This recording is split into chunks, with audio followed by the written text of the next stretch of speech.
Thank you, Madam Toastmaster. Fellow Toastmasters, welcome guests. I'm an analyst. How many other people here are analysts? Okay, Lori, remember the first thing you learned when you became an analyst is that you cannot compare apples to oranges. Well, I'm here to tell you how you can compare apples to zucchinis, because they never said you couldn't. All right? Now, they're alike in one way, and really one way alone. They're both fruits. Everything else is different. Zucchinis have big orange flowers that people will stuff and eat. I tried it once, I didn't like it. Apples have little white flowers that smell nice, but you really can't eat them. Zucchinis, they make jokes about. Woman grows the world's largest zucchini.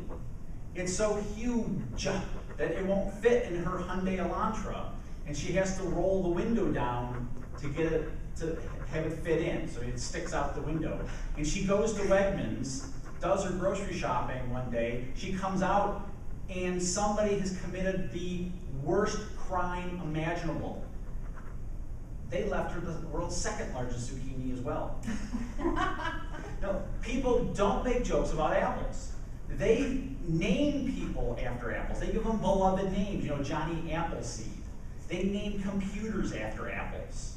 When Bill Gates was test marketing, or I guess it's not test marketing, when he was testing out the name of what he was going to name his computer, he tried zucchini and it didn't fly. So he went back to the beginning of the alphabet and used apple.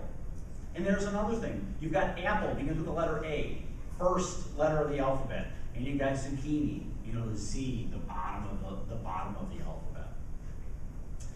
Zucchinis, you grate them up and you stuff them in stuff to hide the flavor, you know, and you combine them with chocolate. Actually, you have your chocolate zucchini breads, which Lori will tell you are good. I make her one every year and give her one. That way I can give her other zucchinis along the way.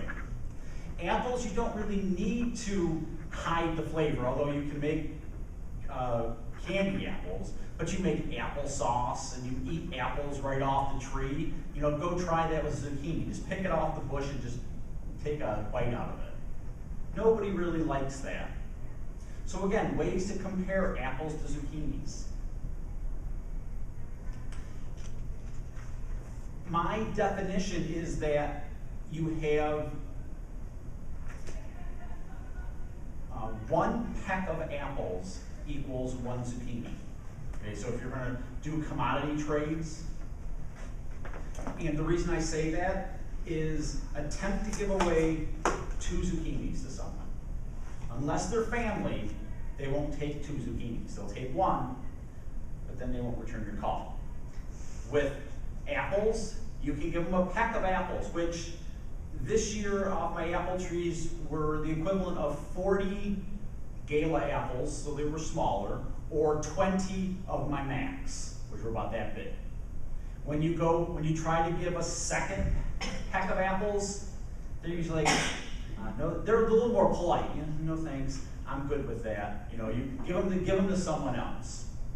Now people will always, you know, 1 apple, 2 apples, 3 apples, you know, they're willing to take those because they can eat them and get rid of them quickly. Zucchinis, it's tough to cook a zucchini and get rid of it completely because it keeps growing.